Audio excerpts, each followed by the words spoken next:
Right then, so here we are.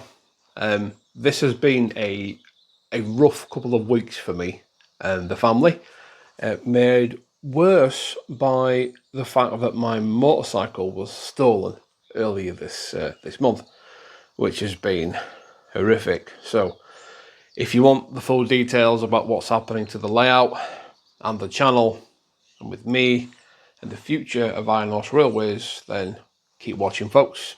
We're going to dive into it and explain just what the hell is going on.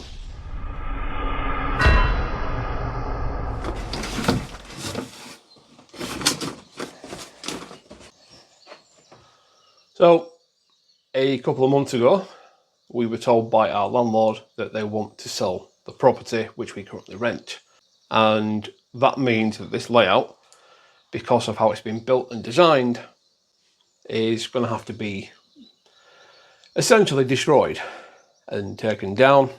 I won't be able to save any of the scenic work. The baseboards have been built in such a way and the track laid upon it in such a way that separating it won't be an easy task. And ultimately that's what I want. I just want an easy task. So the new place we're moving into will have a room which is just a bit smaller than this one, but it will be dedicated. So hopefully I'll be able to have a full layout room in the new gaff, as it were. So things will get better in that regard. But before that, the painful task of stripping this thing down and storing all the buildings, the point work, the lights, the LEDs, the vehicles, the people, the figures, everything that I can save, I will. Track work, I will try and recover if I can. Same with the point work, I will try to recover it if possible. It's just going to be a huge headache, so I'm going to go through that today. Try and recover it as well. I mean, all this as well, my motorcycle was stolen, which is really frustrating because I frigging love that bike. And I've gone from being Iron Horse Railways to plastic fucking pony railways because of the scooter I have now purchased just to get to and from work. There we are. It's been a month of challenges, plus loads of other personal things which I will not bore you with and I will not go into on camera because no one's really interested in that. You're about the layout, you're about the channel and model railways. So I'm going to start and tear this thing down as best I can. Yes, that's right. It's time for the sponsors advert. Yes, of course, it is Sawyer Models of Lee. Why go anywhere else when you can get everything you need right here? They have rolling stock, accessories, scenic items, tools, whatever it is you need to build a banging model railway, they can absolutely supply it. And I should know because I've been going to them for quite a while now and I've got everything I've needed from them. You can either buy from them from their website or you can go in store for superb customer service.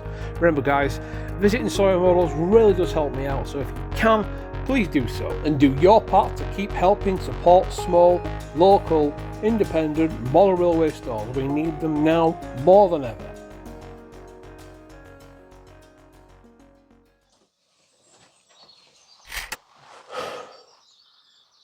In a way, I suppose it's all part of what I suspect is called the infinity paradox.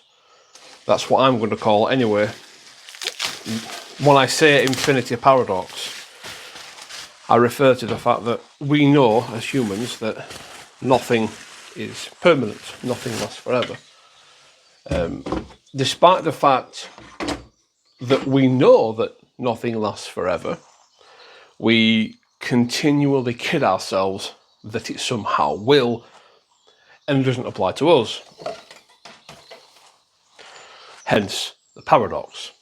We're fully aware of the fact that it won't be here forever, nothing lasts forever, but somehow, some way, we are exempt from that universally recognised rule. Model railways clearly no exception to that rule.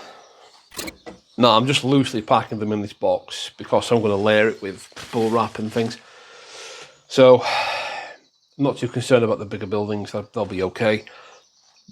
We will treat them with the utmost care. I'm moving these myself. I'm not giving them to a bunch of burly builders that are going to kick drop them down some stairs.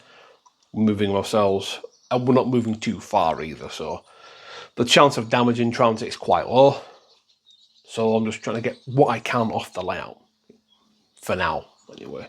Starting with the buildings, these were sent to me by Simon Pitcher, a long-term supporter of the channel, and always appreciate his gifts and kind gestures, as well as anyone that helps with the where the channel's run.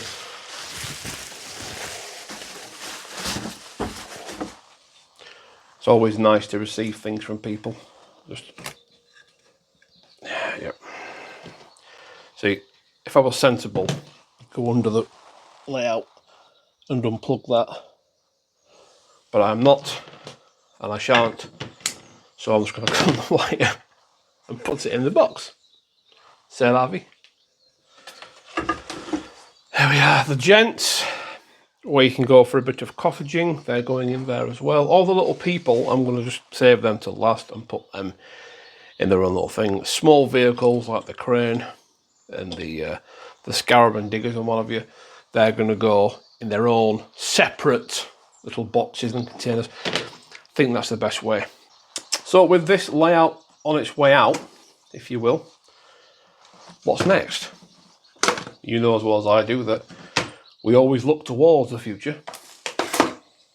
What's coming next? What's the next big plan? So at the minute, I have a heritage railway layout set up, which is this here. And as a lot of you long-term channel viewers will know, I used to operate Modern Image. So I'm glad to say that the new layout room and the new place will actually have a big enough space for me to have enough room to run Modern Image trains again. I've already looked at a few track plan designs and I want to try and encompass both if I can.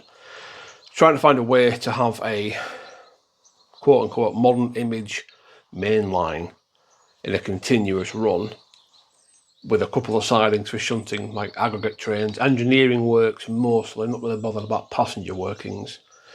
And the Heritage Railway will be, I think, the most sensible way to do the Heritage Line will be an end-to-end with a very small shed and yard area to keep wagons and rolling stock and possibly a little station halt. So something big enough to hold maybe a 3 or 4 coach train. So these are all ideas dancing around in my head. And if you guys have got links or pictures to any models of Heritage Railways, then do share them. I'm always interested to see what's going on. It gives you the idea of where to go, doesn't it? That was on there quite stuff. Am I sad that this layout has been taken down? In a way, yes. But you have to try and look on the bright side, don't you? And I see this as an opportunity of, we have this layout built. There are some things that I wish I did differently. There are some things which I categorically would not do again. So when I come to build a new layout, I will try to encompass those things that I've learnt, and every version of the layout gets better, in theory, doesn't it? It improves with time. Like me, I suppose, and the content I do on the channel, coming back from where I started 5 years ago-ish, it's not the same channel, not the same sort of content, and I've lost and gained subscribers along the way, as you would expect, really. It's I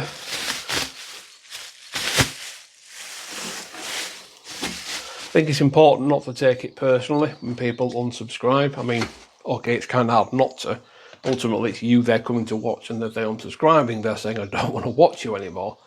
But I suppose the nice opposite side to that is for every 10 people that unsubscribe, you get 30 more that do. So that's a net 10 gain. I'm going to put that in there as well, and that. Little buildings. This little house can go in there as well. I mean, how many layouts have you folks built over the years and that you've had to essentially destroy, take down from as a result of unforeseen circumstances, unchangeable circumstances? I'm sure there's a few of you out there that have had several that have needed to be decommissioned, as it were. I just hope that the rest of the move goes smoothly, as smooth as it can do. Although in my experience, nothing ever does. There's always something which crops up and goes wrong, as it were. One thing I do want to encompass onto the new layer is I've really taken to the sort of scenery that I like to model and to look at on a railway, and it's a cross between almost derelict wasteland with sidings under, like what I've got here, and the bleakness, like Bleemore, for example, or Ribblehead. It's just natural beauty rather than too much man-made beauty. So it's going to be difficult. It's going to be a challenge, at least, to try and incorporate all those elements into the new build, which I'm looking forward to. But there's always parts of the building process which are a pain in the ass. For example, building the baseboard. I've got these frames up here which I never used. They were supposed to go on the top tier.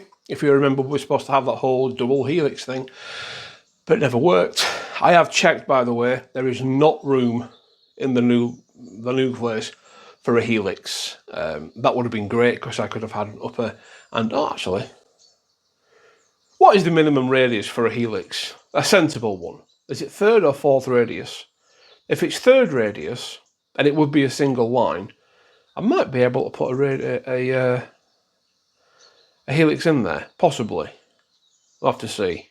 Quite expensive out there though. You know what I'm like spending money. Not a fan of it. Bridge full of people, very delicate, so they're going to have to just stay here for now.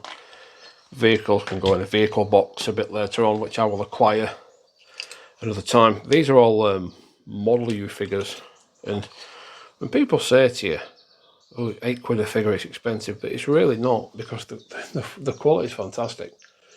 They really are. So you do get what you pay for. I suppose it'd be the same with a helix, wouldn't it? I suppose you get what you pay for. So it would make sense to spend a bit of money on a quality one rather than trying to save money. And as you can see, really, now that I've taken all the buildings off, there's not that much scenery here. There's a little trinkets like this and what have you, and a bit of fence work. The platform is just plywood. There's not actually a lot going on. It's a fairly simple layout, but when it's built together, it looks like a proper thing. So I'm going to try and encompass that into the new build as well, if I can. One thing I've got to remember to do is I want to run like full-length trains, and this layout, whilst I can run a full-length train, there's nowhere to keep anything. So on the new build, I'm going to try and encompass a long set of sidings, 3-rod siding, which will enable me to keep a 6-coach passenger train in each of the 3 sidings. That's 18 coaches, I think. Or something like 7 TA tankers in each one, plus a little bit of space so you can have like infrastructure and what have you. And then I'm thinking of maybe encompassing that and making it into like maybe possibly an aggregate siding, or do I have it as just a general siding where stock gets stored like in the real world? I don't know. I'm struggling with how to justify it in the model world, if that makes any sort of sense. I know we can always do rule 1, but I do like to make it somewhat believable that it's based in a believable form of reality, if I can. So I'm happy doing a heritage railway as long as it runs sensible stuff. And I'm happy doing modern image as long as I can get away with it to a degree. There we are. So there's a lot to crack on with here, guys. A lot of buildings, which are all coming off here. These are the Batman Scenecraft porter cabins. Expensive for what they are, but they're really nice and the weather up lovely. I've had these for a few years now, and they've been on quite a few layouts as well. So it'll be nice to use them in the model image setting again eventually. Although one of the legs does keep coming off, so I have to watch that. The American stuff. Hopefully, I'm going to be able to build a very small, end-to-end, portable HO American shunting switching layout. Hopefully, eventually, if everything stays stable for a few years. That'd be nice to have. Of course, I'll still run the American stuff on the main layout anyway, but it'd be nice to have a proper American setting for all this stuff to go onto, so that's cool. I'm going to keep that to one side for now. The rest of this stuff on here, and I've got this building in the corner, but it's a Metcalf one, and to be honest with you, it's been moved so many times. Oh no, it's fine. I suppose that's a testament to the Metcalf buildings is, yes, they're carved, and yes, I know the edges can be sometimes a little bit, well, you can see that it's clearly carved, but from a distance they look pretty good. And I've cut a hole in the back of it and fitted lights in there. To be honest with you, I think I've made it too dark on the interior, so that's something else to build. But I mean, that's a pretty old building. I don't know if I'll reuse it. I might just retire that and get another one, because Metcalf make really nice buildings, and it's quite a pleasant thing to do on a quiet afternoon, maybe a little drink of tea or something stronger, and you can pop together a building of a ramshackle workshop or some flats or even a station. So I think I'd like to see more Metcalf on this next layout as well, so keep an eye out for that. Metcalf, if you're watching, send me some stuff, man. Come on. Little pump building, again, that's going to be reused at some stage. And I think, apart from the church in the corner there, and this one last porta cabin, this is I think this is a scale model scenery porta cabin. And as you can see from here, it looks fine. Up close, it's clearly just drawings on cardboard. But, again, from what I call viewing distance, that looks like a porta cabin. And it works really well. And it takes up a corner of the layout and does its thing. So don't shy away from cardboard model, folks. They do work. You just have to put a little bit of extra thought into them to get rid of the cardboard folds and the signs and what have you. But this is a good bit of kit for what it is. I think this was like a £5, something like that. So if you have any suggestions about the new layout, or if you just want to wish me good luck, feel free to do it in the comments, folks. I have got a lot to do and not a lot of time to do it in. So I'm going to try and keep some track up on this layout for as long as possible, and then when we finally get the green flag to actually shift, I'm going to take the track up, because I want to still be able to run some trains. I'm going to have to go through my rolling stock, get it all packed away, pack the Aegis system away as late as possible, because I don't want to stop running the trains. I don't want to lose that de-stressing factor that they bring me. And even though there's not much scenery on here anymore, or no buildings, there's enough for me just to sit down after a long day at work and just take a deep breath, sigh, and enjoy playing with my model railway. Take care, guys. See you soon.